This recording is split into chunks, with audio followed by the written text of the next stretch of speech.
Hoje nós vamos falar um pouco a respeito de um utensílio que tinha lá dentro do templo, do tabernáculo. Nós estamos falando do tabernáculo, falamos da estrutura dele, da posição dele, dos pontos cardeais em que ele estava situado. Falamos do valor de cada uma dessas coisas. Semana que vem eu quero estar falando hoje eu vou falar só de um utensílio, mas semana que vem eu vou falar desses 4 que estão aqui no verso da folha. Eu só dei uma pincelada neles para você saber o que é o altar de incenso, o castiçal, a mesa, a pia e o altar de cobre. Eu vou dar uma resumida nesse assunto e nós vamos falar desses 5 utensílios na semana que vem. Agora hoje nós vamos falar de um utensílio que era o principal. Todos esses outros estão antes da arca. Na verdade eu devia ter falado desse primeiro e depois da arca, mas eu quis falar da arca para ela não perder a importância que ela tem dentro da estrutura do templo, para ela não ficar sendo um item qualquer, porque a arca estava numa parte mais reservada do templo, do tabernáculo. Tinha no tabernáculo 3 divisões, não sei se você se lembra. Tinha aquela área toda aberta, né, que era chamada de átrio, que era o local onde se fazia o sacrifício, onde se lavava, o sacerdote se purificava ali na bacia de bronze. E quando você entrava no templo, tinha o lugar santo, onde existiam alguns desses utensílios, e quando você entrava um pouco mais, tinha o Santo dos Santos, que era onde estava a arca. Por isso, a arca estava num lugar isolado, que o sacerdote apenas tinha acesso, só ele podia ver a arca, e mesmo assim ele só podia ver a arca uma vez por ano.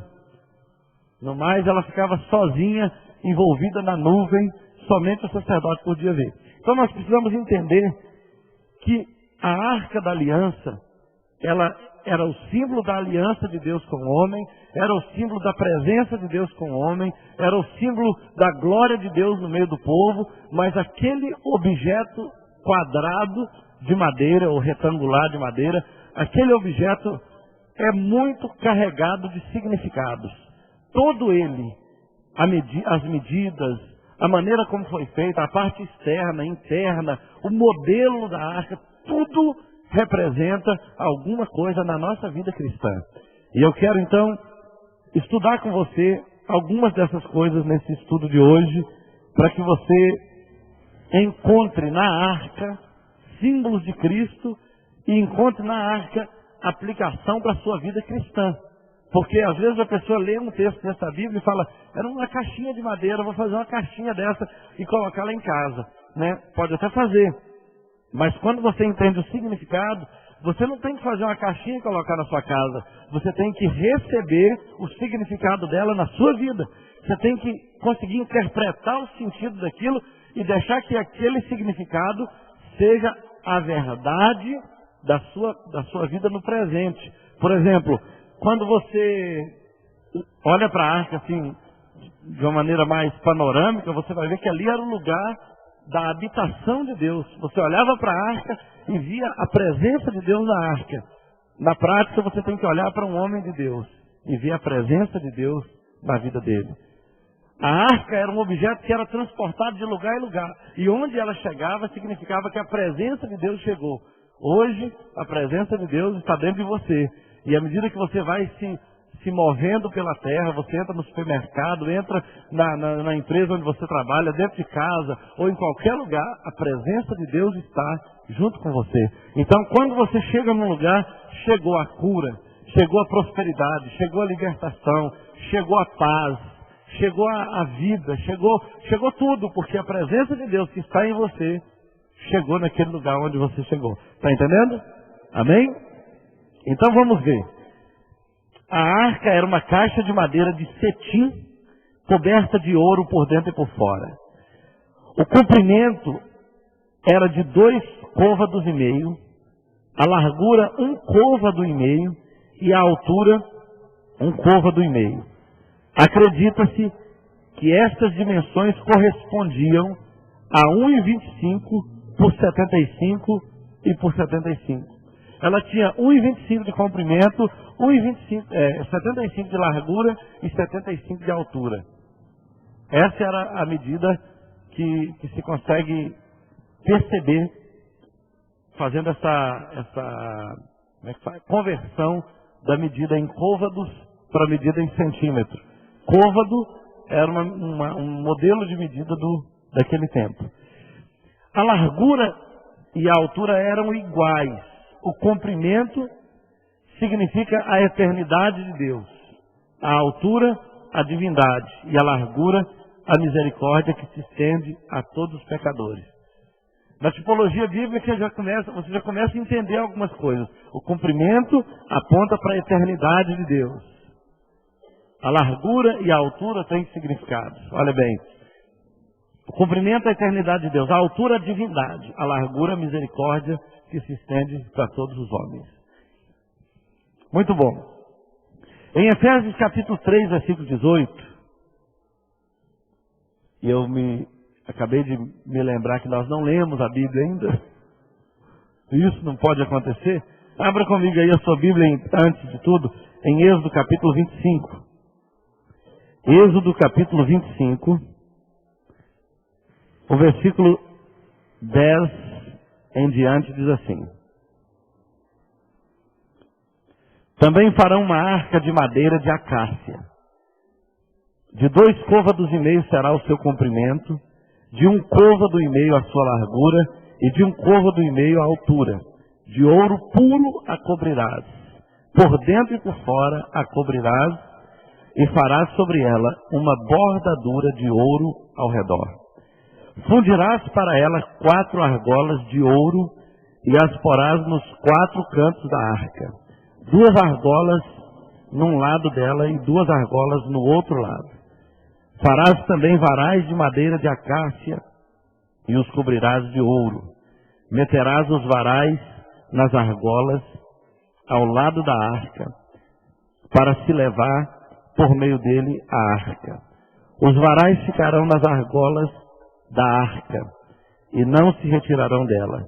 E porás na arca o testemunho que eu te darei. Testemunho, no caso, é a lei, as tábuas da lei.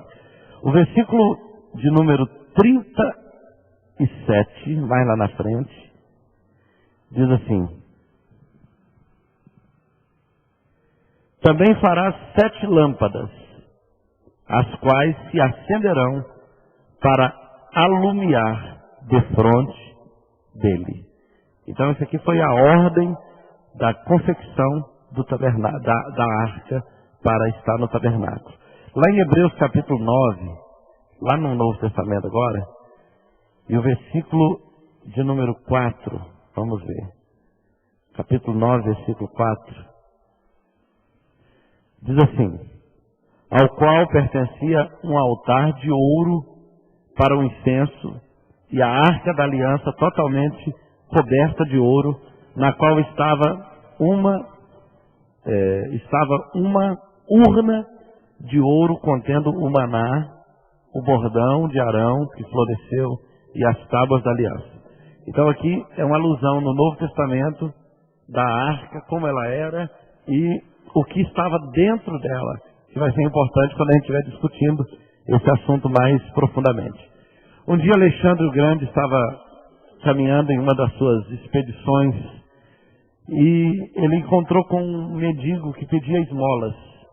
E ele então mandou chamar o seu servo, aquele que cuidava da grana, e pediu que ele trouxesse moedas de ouro.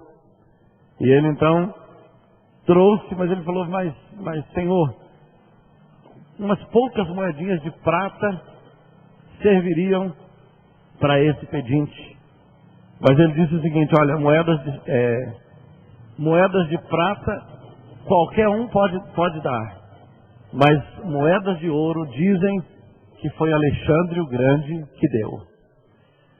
Isso é muito interessante, porque Deus disse: olha, vocês farão uma arca para mim e vão cobri-la de ouro. Você percebe que Deus é exigente e é excelente naquilo que a gente faz para Ele.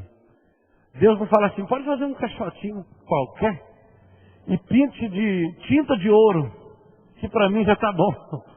Você entendeu? Deus não está interessado na tinta de ouro. Deus quer que aquilo diga quem Ele é. Aquilo vai falar do caráter dele, da natureza dele, do Deus que pediu para se fazer aquele utensílio. Então, nós vamos aprender algumas coisas sobre isso. O capítulo 3 de Efésios, versículo 18, fala um pouco de algumas coisas relacionadas a Deus que tem um paralelo com as medidas da arca, embora não sejam algo assim muito específico. Mas ele fala de um negócio muito interessante a respeito de altura, largura e profundidade. Capítulo 3, versículo 18, veja bem, diz assim: a fim de poder compreender com todos os santos qual é a largura e o comprimento e a altura e a profundidade, e conhecer o amor de Cristo que excede a todo entendimento. Então, veja bem, em Efésios capítulo 3, versículo 18, vem as dimensões do amor de Deus. A altura atinge todas as raças e classes de pessoas. É o amor de Deus no espaço. Quando você fala de altura, você está dimensionando o amor de Deus no nível espacial. Ele alcança todos. O amor de Deus não é discriminatório. O amor de Deus não valoriza um em detrimento do outro. O amor de Deus alcança todos. Você percebe isso no relacionamento de Jesus com Judas, por exemplo. Eles estavam assentados à mesa nas vésperas do dia que ele seria crucificado. Ele sabia que seria traído, sabia que o traidor estava assentado à mesa com ele, e mesmo estando assentado, a Bíblia diz que ele come junto com Judas naquela mesa, naquele dia, e a Bíblia fala que Judas era aquele que metia a mão no prato junto com ele, que comia junto com ele, e mais tarde, quando Judas vem para entregá-lo nas mãos do soldado e dá um beijo de traição no rosto de Jesus, Jesus diz: amigo, a que vieste? Jesus chamou ele de amigo. Jesus não chamou de traidor, de traíra, de outra coisa qualquer. Jesus chamou de amigo. Então, o amor de Deus, ele não tem limites. É um amor que alcança todos. É um amor de Deus expresso dessa maneira. Quando se fala do cumprimento, o amor de Deus no tempo, desde Adão até o fim dos tempos. Muita gente pergunta por que Deus, já que Deus tem um plano futuro, por que Deus não acaba com tudo? A Bíblia fala em Romanos que Deus, que todos os homens, Deus encerrou todos os homens no pecado, debaixo do pecado. Todos os homens foram encerrados debaixo do pecado. Quer dizer, para Deus não há um justo sequer. Não há alguém que pratique a justiça. Para Deus todos se desviaram e estão longe de Deus. Mas por que Deus continua agindo na terra? Porque Deus ama. Porque Ele derramou o sangue dele na cruz. Ele não mediu esforço, sacrifício. E o amor dele é tão grande no tempo e no espaço, de maneira que desde Adão até o fim, até a consumação dos séculos, você sempre vai ver aquilo que Davi disse lá no Salmo 23. Graça e misericórdia me seguirão todos os dias da minha vida. Quando um pecador chegar a entrar no inferno, queridos, quando ele cruzar os portões do inferno para ser condenado eternamente, ele jamais poderá dizer que Deus não lhe deu oportunidade. Ele jamais poderá dizer que Deus não foi bondoso e misericordioso com ele. Em todo o tempo da sua existência, ele pôde ver o amor de Deus se manifestando de várias maneiras em sua vida. Então, por isso, quando se fala do cumprimento, é uma alusão ao amor de Deus no tempo, desde Adão até o fim dos tempos. Outra coisa, quando se fala da altura, aponta-se a divindade, a santidade e a onipotência de Deus. A altura aponta para aquilo que é elevado, para aquilo que está além do nosso alcance. Aquilo que é mais alto do que nós, aquilo que a gente não consegue atingir com as mãos.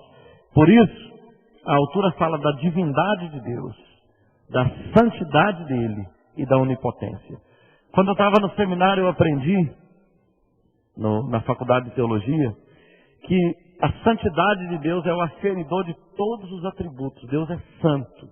E Ele age, Ele se relaciona com a humanidade, Ele julga a humanidade a partir da sua santidade. Então, a santidade de Deus está acima de tudo. Qualquer coisa irregular para Deus é irregular. Tanto é que a coisa mais branca que existe na terra, mais alva, é a neve. Não é isso? E a Bíblia diz que o sangue de Jesus, porque a neve tem o maior teor de alvura, mas a Bíblia diz que o sangue de Jesus tem poder de nos tornar mais alvos mais que a neve. A Bíblia fala lá em Isaías 1:18, não é isso? Se quiserdes e me ouvirdes, não é isso? Se quiserdes, não.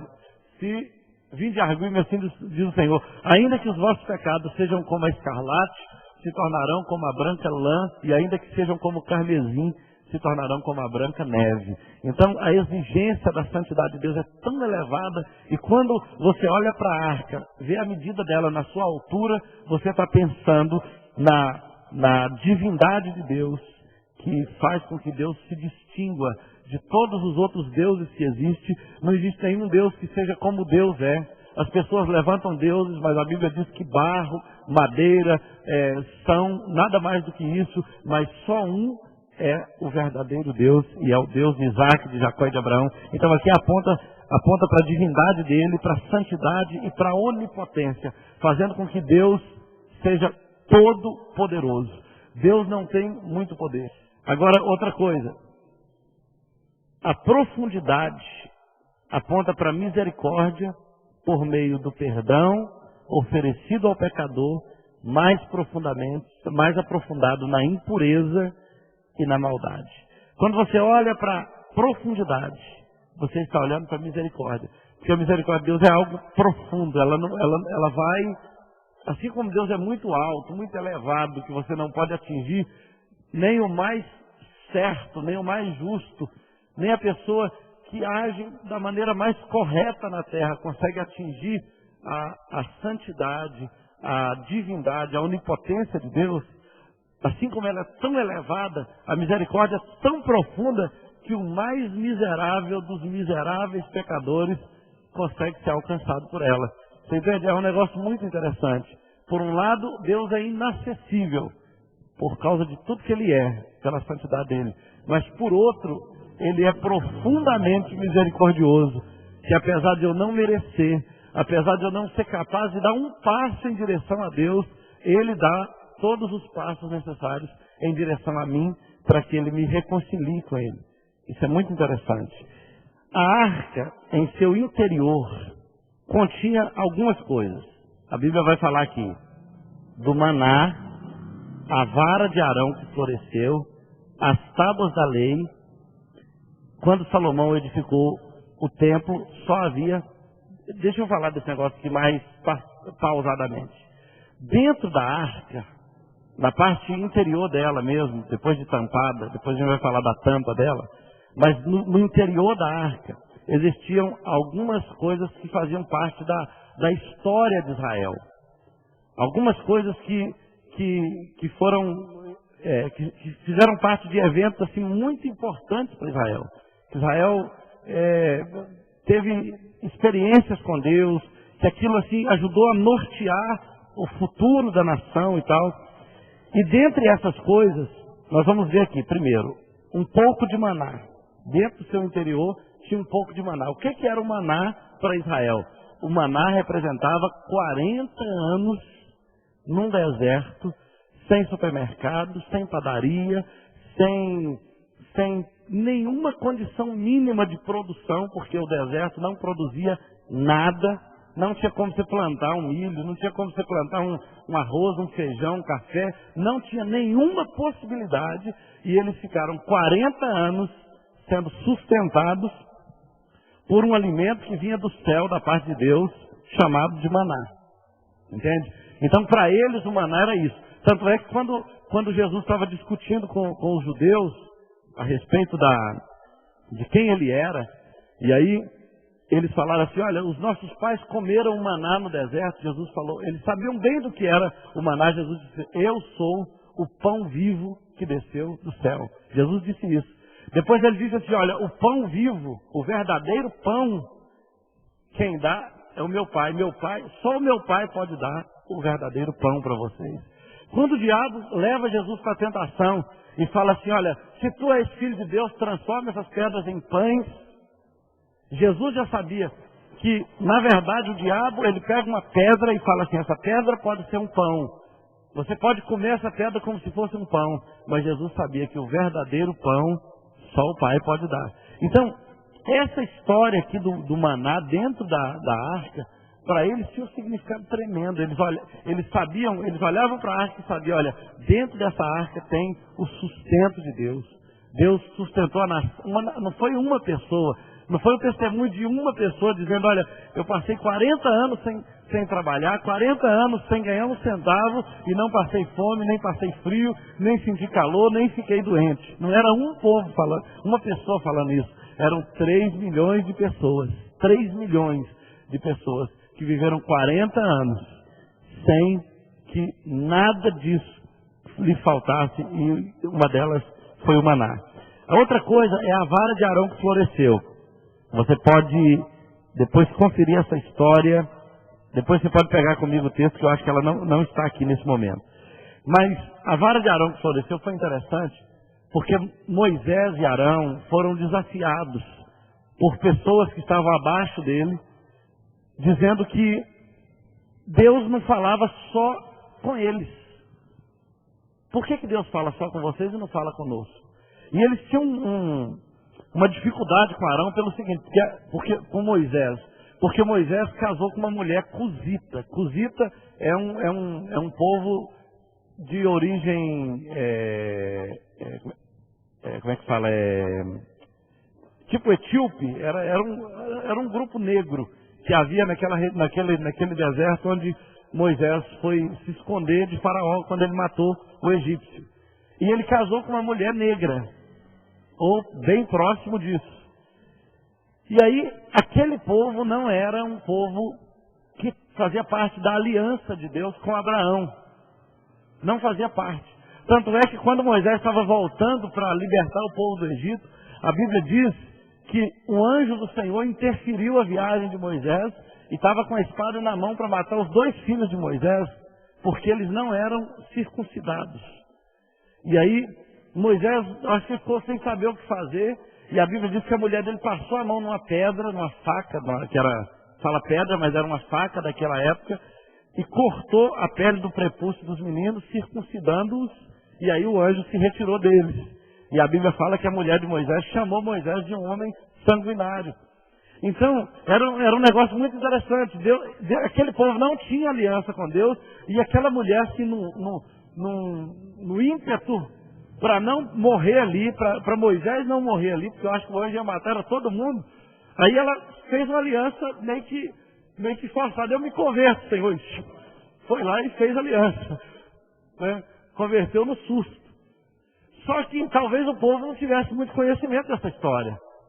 Talvez o povo não sabia que Moisés tinha uma aliança com Deus, que a mulher deles tinha uma aliança com Deus. E quando Moisés estava no auge lá do seu ministério, lá no deserto, Deus falando com ele, as tábuas da lei já haviam sido concedidas, e a nação estava vendo que as coisas estavam se estabilizando. Então o que aconteceu? Miriam, com um grupo, falou o seguinte, disseram o seguinte, olha, Deus não fala só por você, Deus poderia falar com todos nós, por todos nós. E aí, a Bíblia fala que nesse contexto aí, a Moisés então pegou as varas, 3 varas dos chefes de cada tribo, e falou assim, olha, a vara que florescer, e a vara de quem florescer será o sinal de que Deus chamou essa pessoa. E aí, a Bíblia fala que eles pegaram a vara, colocaram lá dentro do tabernáculo.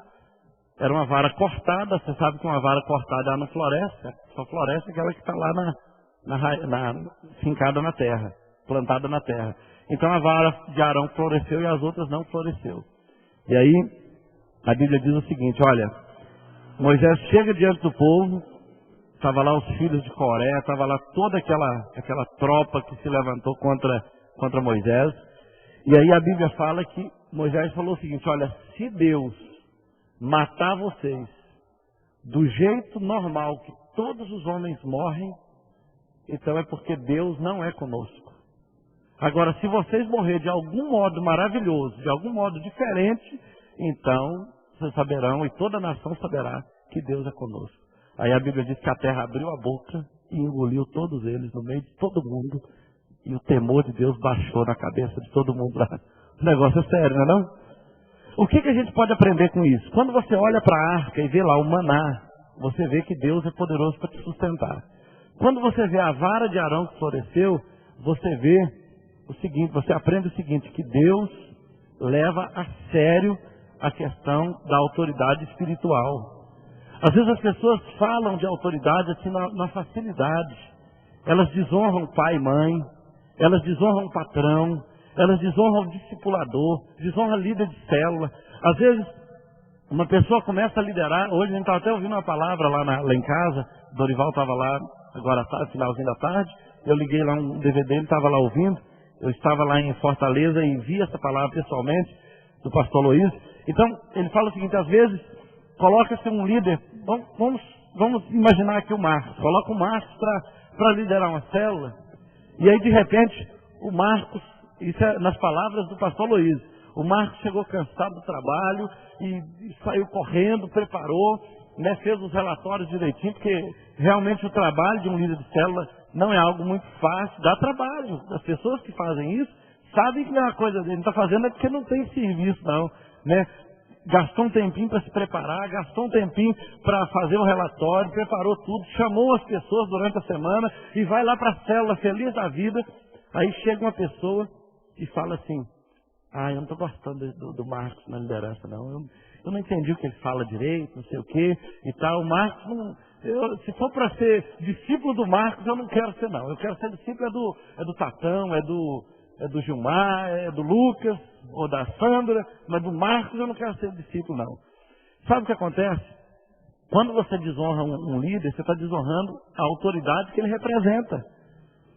Você não pode ir na célula por causa do líder, você tem que ir na célula por causa da unção de Deus que vai fluir da vida dele, porque na verdade, com toda a dificuldade que o líder tiver, ainda que ele pega o papel lá para ler e lê com uma certa dificuldade, ele está investido de autoridade. E só pelo fato de você estar ali, talvez você não entendeu todo o estudo que ele deu, mas talvez uma frasezinha que Deus colocar na boca dele poderá ser suficiente para te trazer um pensamento novo, um renovo espiritual, para te dar um ânimo diferente. Você entende?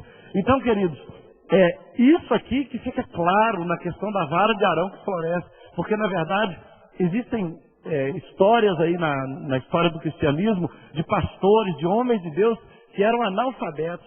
Tem história de homens que eram gagos, de homens que eram fanhosos, de homens que eram cegos, pastores cegos, que não enxergam, nunca viram as suas ovelhas, mas que a unção de Deus estava sobre ele, e pessoas eram curadas, pessoas eram libertas, pessoas recebiam a bênção de Deus, prosperavam, tinham o favor de Deus porque estavam debaixo de autoridade. Então, precisamos entender o valor da autoridade espiritual e honrar, porque normalmente nós temos a honra que nós damos, não é isso? Quando você honra o seu líder diante do seu discipulador, o seu discipulador vai te honrar diante de outra pessoa, não é isso? E se o seu discípulo vier falar mal de um líder na sua frente, e você então ensina para ele esse princípio, a hora que alguém vier falar mal de você para ele vai falar, não fala não, porque a palavra de Deus diz assim, assim, assim, assim. Então a pessoa vai começar a temer, e a bênção de Deus vai estar sobre essas pessoas.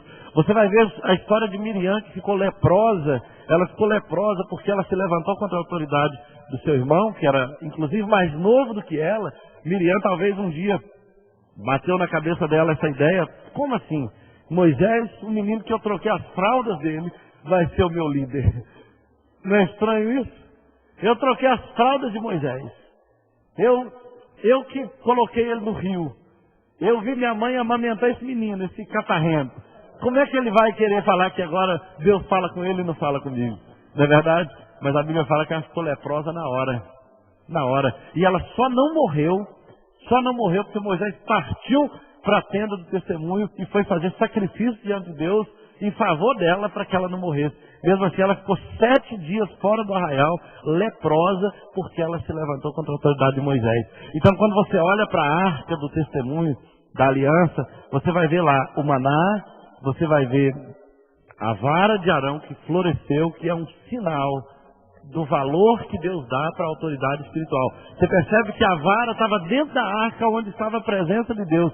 Isso significa que a autoridade espiritual aponta para Deus.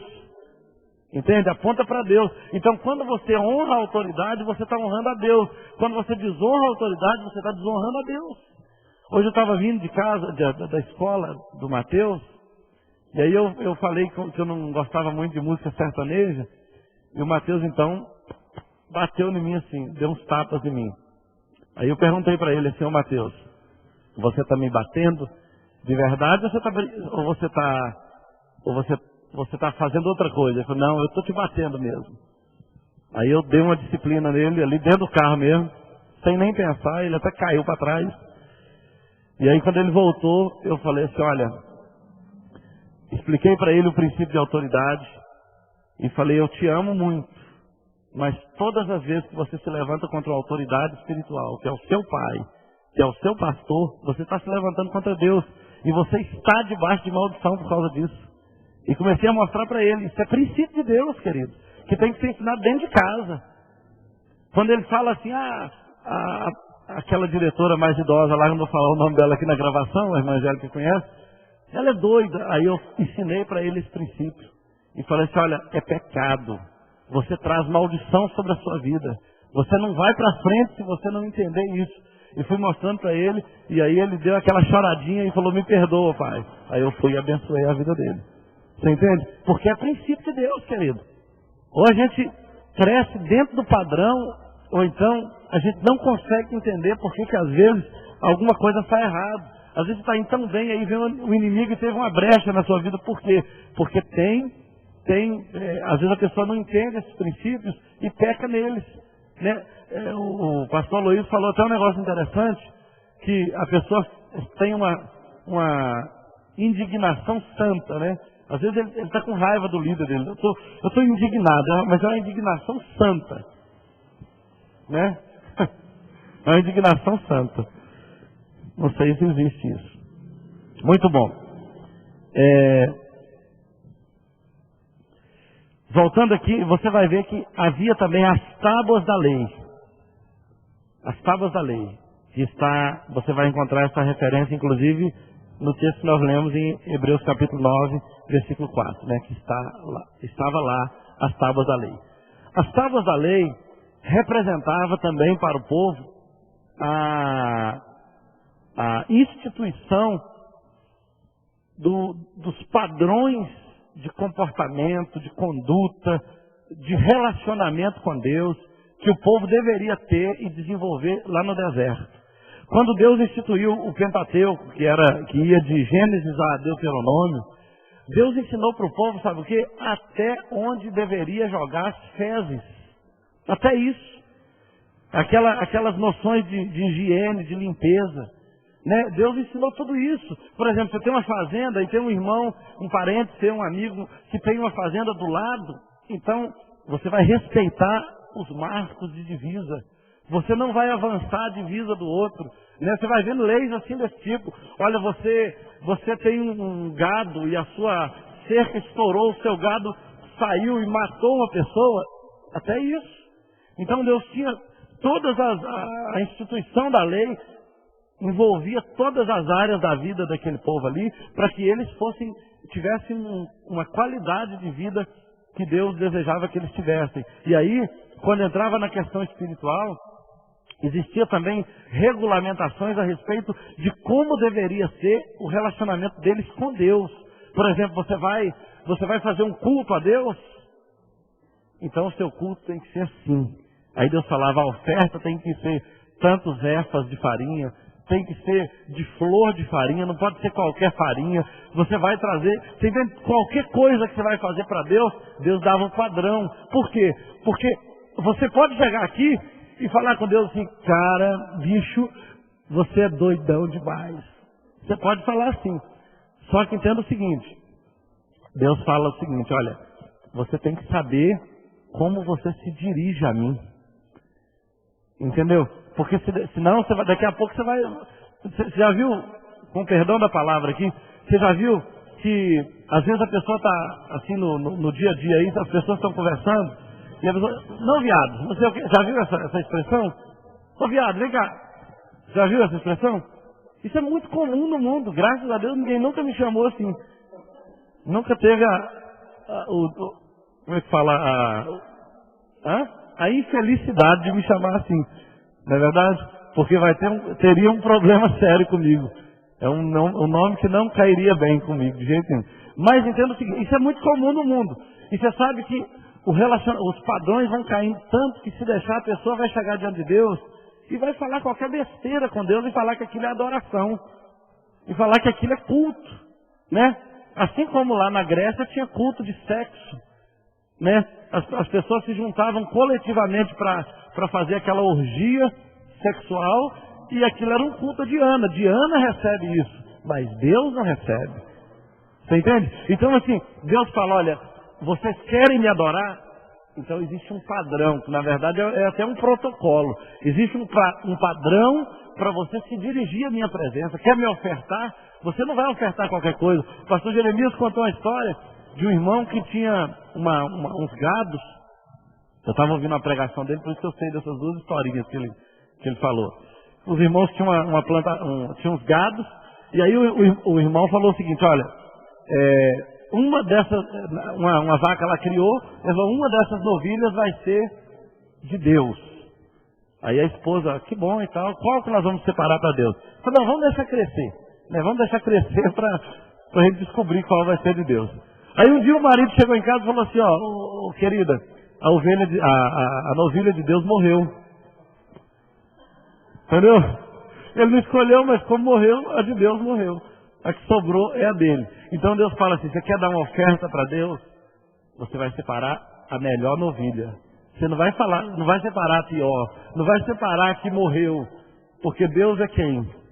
Quem é o Deus que você está servindo? Entende? Então quando a Bíblia coloca lá as tábuas da lei, ou quando Deus manda que se coloque as tábuas da lei dentro da arca, Ele estava dizendo exatamente isso, olha, vocês devem saber que a minha presença exige um protocolo.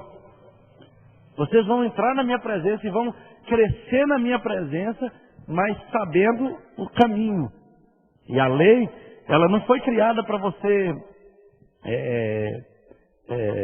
nesse contexto aqui de padronização, ela não foi criada para te afastar de Deus, ela foi criada para te mostrar o caminho para Deus. O homem só não chegou a Deus com a lei porque ele era pecador. E o pecador não consegue se aproximar de Deus pela lei. É só através da graça. Jesus cumpriu toda a lei para ele abrir o caminho para nós. É como se ele tivesse ido lá e aberto um caminho, cumprido todas as etapas, construído todas as pontes. Aí você passa tranquilo e fala, é moleza passar nesse caminho da graça. É moleza, mas alguém teve que pavimentá-lo para você. E quem fez isso foi Jesus. Ele cumpriu todas as exigências da lei para que você chegasse a Deus. Então, dentro da arca do testemunho, dentro da arca da aliança, está as tábuas do testemunho que apontam para essas verdades que eu acabei de te falar. Outra coisa, as tábuas de pedra, não, antes disso. Quando Salomão edificou o templo, por alguma razão, só haviam na arca as duas tábuas da lei. Não estava mais nem o maná e nem a vara de Arão que floresceu. As razões para isso podem ser várias. Uma delas pode ser no transporte, nas invasões que os reinos inimigos tiveram sobre Israel. Alguém deixou que se perdesse aquilo. Ou Deus permitiu que se consumisse. Existe até uma teoria no livro de Macabeus, que não é um livro considerado inspirado, mas essa teoria diz que Jeremias pegou essa arca junto com tudo que estava dentro dela e levou para uma caverna naquele monte onde Moisés morreu e guardou essa arca lá dentro e a cobriu com terra, a boca dessa caverna, dizendo que nunca mais ninguém encontraria essa arca, para que não houvesse algum tipo de adoração e tal. Essa história não é aceita pela Bíblia, porque a Bíblia não diz isso. Mas Judas Macabeus existiu, viveu naquele tempo e provavelmente ele pode ter ouvido falar sobre isso. Isso pode ter sido verdade ou não verdade, mas essa pode ser uma das teorias para o sumiço da arca e para o sumiço de todos esses aparatos que estavam lá dentro. Agora, as tábuas de pedra representavam a justiça de Deus. O maná representava o alimento dado por Deus no deserto. Lembra a suficiência de Deus. A vara que floresceu, Números 17, de 1 a 10, era sinal da soberania de Deus, que escolheu Arão e seus filhos para o sacerdócio. Isso aqui é aquilo que a gente já falou, da autoridade. Deus escolhe um mais novo na fé, escolhe um muito velho, escolhe um que sabe tudo, escolhe um que não sabe nada. Deus escolhe. É Ele que escolhe. Ele escolhe um desqualificado, um cego, escolhe um gago. Por exemplo, aquele famoso pregador Benny Hinn, quando foi chamado por Deus, era gago. Não era? A história dele conta isso, ele era gago. Ele pregava gago, aí Deus o curou num dos dias. Eu me lembro de um pastor que eu li um livro um tempo atrás, chamado, o nome do livro era O Vinho Novo é Melhor, que ele disse o seguinte, que ele tinha asma, e ele quase morria de crises de asma, e Deus curava milhares e milhares de pessoas quando ele pregava. Mas ele mesmo era doente. Até que um dia ele foi curado. Então a soberania de Deus em chamar as pessoas é muito interessante. Eu me lembro que uma vez uma pessoa veio falar comigo de uma pessoa que tem ministério, que é pastor e tudo. Falou assim, pastor, ele não tem autoridade para ser pastor porque ele usa óculos. Falou isso comigo. Aí, há um tempo atrás, aí eu falei com ele, então eu também não tenho, que eu também uso óculos. E eu tenho obturações, né? Então, como é que é? Para ser pastor você tem que ser perfeito fisicamente? Tem que ser bonito também? Tem que ser modelo? E aí, eu conversei com ele. E depois eu vi assim, que era uma pessoa que desonrava a autoridade. Era uma pessoa que não entendia que Deus chama pessoas, independente de quem elas são. E hoje, essa pessoa está numa condição muito ruim, muito mal. Porque eu vi que o coração dessa pessoa era predisposto a isso. Agora olha só, prosseguindo. A arca ficava escondida aos olhos dos homens. O santo dos santos, onde ela estava, era separado do lugar santo por uma cortina grossa, chamada também de véu. Quando o sumo sacerdote ia lá, uma vez por ano, levava sangue para aspergir sobre a tampa e sobre o incensário, de modo que a fumaça a ocultava de suas vistas. É interessante que mesmo ele vendo a arca uma vez por ano, ele ainda tinha que fazer essa fumaça, né? Exatamente para ela ficar oculta diante dos seus olhos, para que ele não morresse. O sacerdote tinha todo um protocolo para entrar lá. Ele amarrava uma corda na cintura, colocava um sino na sua lateral, e essa corda ficava lá no lugar santo, e à medida que ele ia entrando com muito temor e tremor, ele não dormia durante a noite que antecedia o dia do sacrifício, para ele não sonhar, para ele não pensar alguma coisa ruim. Ele ficava acordado ali, ligado na presença de Deus. Aí ele ia entrando e fazendo barulho com o sininho, para o pessoal ver que ele estava vivo. E ele ia entrando. Se o sininho parasse de tocar, podia puxar a corda que o sacerdote estava morto. Era assim que era. Então, as pessoas temiam a presença de Deus. E sabe, a Bíblia fala que o temor do Senhor é o princípio da sabedoria. Muitas pessoas têm perdido o temor de Deus e têm pagado caro com isso. As pessoas brincam com coisas sérias, ficam brincando com pecado, ficam tratando Deus de qualquer jeito, né? Tratando o relacionamento com Deus de qualquer jeito, e correm risco. Talvez você não morreu fisicamente, uma pessoa não morreu fisicamente, mas isso traz morte espiritual, a fé se abate, né? Às vezes o que Deus tinha para essa pessoa é abortado e a pessoa não consegue prosseguir mais, porque ela não tem esse temor da presença de Deus. E a Bíblia fala que a intimidade de Deus, ou a intimidade do Senhor, é para aqueles que o temem, e os retos lhe contemplarão a face. Então, se uma pessoa quer contemplar a face de Deus, se uma pessoa quer ser íntimo de Deus, ela precisa temer a Deus. Ok? E então, com a morte de Jesus, fomos feitos sacerdotes.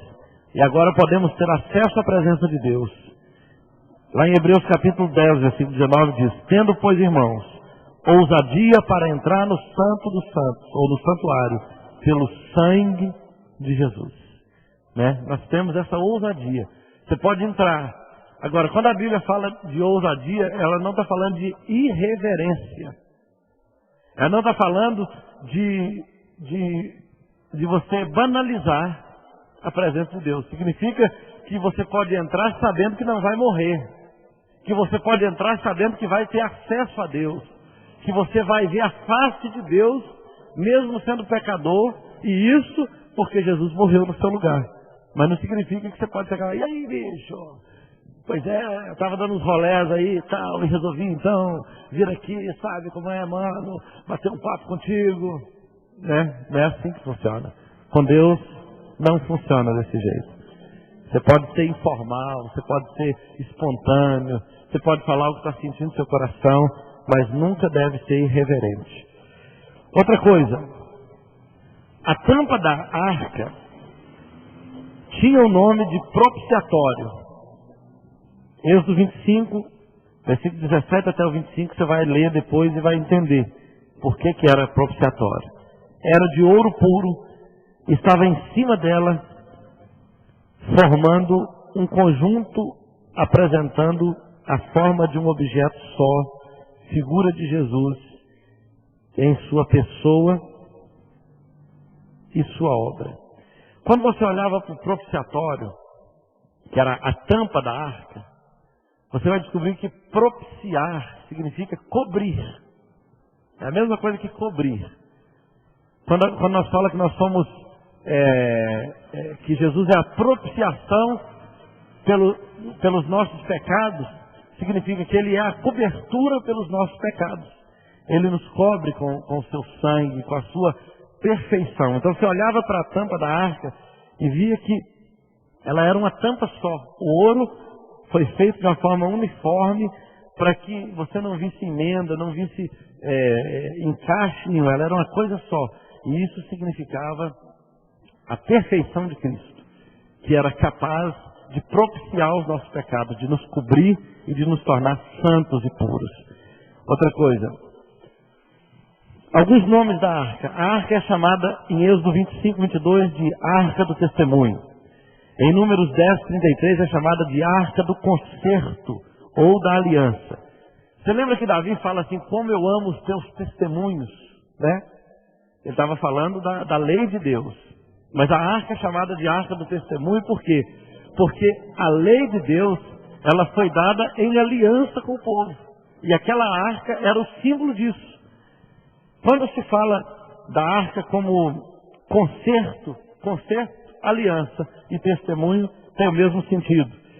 Em 1 Reis 2,26, a Bíblia fala de arca do Senhor Deus. O texto aí ficou junto, né? Ficou arcado. Mas é arca do Senhor Deus. 1 Reis 2,26. Então, essa arca era a arca do Senhor Deus, né? Também a Bíblia fala em 2 Crônicas 35, versículo 3, a arca sagrada ou santa. E em Salmo 32,8, a arca de teu poder ou tua força. E eles associavam isso todas as vezes que saiu a guerra. Eles colocavam a arca na frente, iam cantando, adorando, e a arca fazia medo nos inimigos. E eles iam lá e venciam. Interessante, né? Então, quando você coloca a presença de Deus na frente, quando você... aquele princípio de colocar Deus em primeiro, né? Busca primeiro o teu reino, o reino de Deus e a sua justiça, e todas as outras coisas serão acrescentadas. A ideia é de você centralizar Deus, colocar Deus na frente, colocar Deus em primeiro lugar, colocar Deus à mostra na sua vida, isso causa temor nos inimigos, né? Esse é um princípio. Agora é interessante que existem algumas histórias envolvidas com a arca que eu queria mostrar para você aqui, rapidamente. Ela foi feita no tempo de Moisés e era conduzida durante a viagem do deserto. Então essa arca acompanhou o povo de Israel durante 40 anos, né? E depois continuou quando se instituiu a monarquia de Israel. Josué capítulo 3, versículos 3 a 17, você vai ver que quando Josué atravessou o Jordão, a Bíblia diz que a arca foi na frente. Eles tocaram na água, a água abriu, e à medida que eles foram pisando, a água se abriu, e eles passaram com a arca na frente. Então a arca ela presenciou e ela interferiu na entrada da terra prometida. Outra coisa, Josué capítulo 6, versículo 4 e 9, eles rodearam a cidade de Jericó em sua tomada com a arca. A arca ia na frente e eles iam rodeando. Então, isso mostra o seguinte, quando a arca está na frente do povo, significa que quem derrubou as muralhas não foi o povo de Israel. A física diz que a marcha daquele povo criou uma ressonância magnética, de maneira que as ondas eram tão largas que elas derrubaram a muralha, né? Isso faz sentido no filme de ficção, mas na prática aquelas muralhas eram feitas de pedra, elas tinham 9 metros de altura e cerca de 7 metros de largura, todas de pedra cravada uma na outra. Você vai precisar de muita ressonância para derrubar uma muralha dessa, não? Ela era intransponível. E curiosamente é o seguinte, como é que essa ressonância derrubou toda a muralha e não derrubou naquele ponto correspondente onde estava a casa de Raabe, que os espias falaram, olha, no dia que o Senhor visitar essa cidade, para destruir toda ela, a sua família, quem estiver dentro da sua casa será poupada. E a casa dela estava justamente em cima da muralha. A muralha toda caiu, só não caiu no lugar onde estava a casa de Raabe. Por que a ressonância não derrubou tudo isso? Não é verdade? Então assim, nem tudo você consegue explicação científica. Você vai ver que a presença de Deus ali autentica esse milagre. A arca na frente declara que quem derrubou a muralha foi Deus, né? Outra coisa que você vai ver aqui é que ela permaneceu, a expressão é Siló, mas ela permaneceu ali nos arredores de Jerusalém por cerca de 300 anos. Foi tomada pelos filisteus em 1 Samuel 4 a 6 e depois devolvida. A história da tomada dessa arca é muito poderosa. Se vocês não sabem disso, quem sabe dessa história? Só para eu saber, para ver se eu preciso contar. Muita gente não sabe. Então eu vou contar. Os filisteus perceberam o seguinte, toda vez que Israel vai lutar, eles levam esse caixotinho para frente e tem vitória. Então o segredo é ali. O Deus deles está dentro daquele caixotinho. Eles entenderam isso. E eles prepararam um grupo de sacerdotes lá do Deus deles, do Dagon, e falaram, vamos pegar o caixotinho. E pegaram o caixotinho. Porque Israel estava pecando contra Deus, então a presença de Deus foi embora e o caixotinho foi carregado. Mas colocaram a arca de Deus lá dentro do templo de Dagon, do lado de Dagon, que era um Deus peixe. Era metade homem, metade peixe. E ele ficava lá e a arca do lado. Pensando que era só mais um Deus para fazer força com Dagon. Aí de repente a Bíblia diz que eles chegaram um dia lá no templo, Dagon estava caído com o nariz no chão, esticado lá, deitado. Tipo de joelho, diante da arca. Aí eles falaram, nossa, que trem estranho, Dagon caiu. Aí pegaram Dagon, levantaram ele e colocaram ele no lugar. Daí um pouco chegaram lá outro dia, ele estava todo quebrado, cabeça para um lado, braço para o outro, perna para o outro, despedaçado, diante da arca de Deus. E a Bíblia diz que todos os sacerdotes, todo aquele povo lá dos filisteus, começaram a brotar úlcera e tumores neles todos. Aí o povo ficou sem saber o que fazer e falaram assim, olha, deve ser essa arca, o que nós temos que fazer? Aí os sacerdotes disseram, essa arca aí, O Deus deles, do povo de Israel, é que está fazendo todo esse mal. Nós temos que devolver. Só que antes de devolver, nós vamos fazer o seguinte, nós vamos fazer bastante ratinho tumores de ouro, bastante tumor de ouro, e vamos preparar um carro, colocar a arca dentro desse carro, colocar os tumores de ouro e vamos mandar em oferta a Israel. Foi esse o entendimento que eles tiveram. Tumores de ouro. Na verdade, eles estavam mandando era ouro para Israel, prosperidade para Israel, não é verdade? Então, eles fizeram isso, devolveram a arca com os tumores de ouro. Curiosamente, os tumores deles sararam todos. Entende? Então, isso tudo, queridos, mostra o poder da presença de Deus na sua vida. Alguém pode pegar e falar assim, não, Deus não é com você nada, você é um líder de célula, você é um... que nada, que seu Deus não é nada não sei o quê. Eu também consigo abrir uma célula, eu também vou abrir uma igreja, entendeu? Assim, na cara e na coragem, na carne. Não é assim não, queridos, a presença de Deus é sobre nós. Nós somos portadores da glória de Deus. Nós somos portadores da glória de Deus. Eu vi uma história lá em Patinga de um cara que encostou, acho que bateu o carro, encostou o carro no carro de um médico. Acho que foi isso. Um senhor de idade. Aí o médico começou a brigar com ele e tal. Aí ele falou assim, olha, eu não vou discutir com você não, eu vou te colocar na mão de Deus. Aí, beleza. Aí esse cara teve uma série de problemas. Aí quando foi um dia, esse cara estava se recuperando de um monte de problemas que ele teve. Aí ele teve um outro problema com o cara. E aí ele falou assim, olha, eu vou te colocar na mão de Deus. Ele não sabia da história. Eu disse, não, pelo amor de Deus, não me coloca mais na mão de Deus, não. Porque aí ele contou a história, eu tive um problema assim, o cara me colocou na mão de Deus, eu já fui processado, eu já estou todo encrencado, já perdi meu trabalho, e não sei o quê. Houve uma confusão doida, o cara zombou daquele servo de Deus, e ele fez isso, e o negócio apertou para o lado dele. Então assim, queridos, eu não sei bem como é que funciona isso, honestamente. Eu penso que estar na mão de Deus é uma coisa boa, mas entenda o seguinte, quando você está na mão de Deus, debaixo do favor dele, do sangue de Jesus, é uma coisa. Quando você está debaixo da ira de Deus, o significado é completamente diferente. Então, temos que tomar cuidado com isso. Os inimigos que se cuidem, né? Os inimigos do Senhor que se cuidem.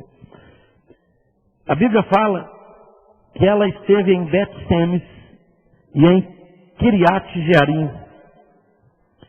Davi trouxe de Jerusalém essa arca e a colocou numa tenda preparada por ele.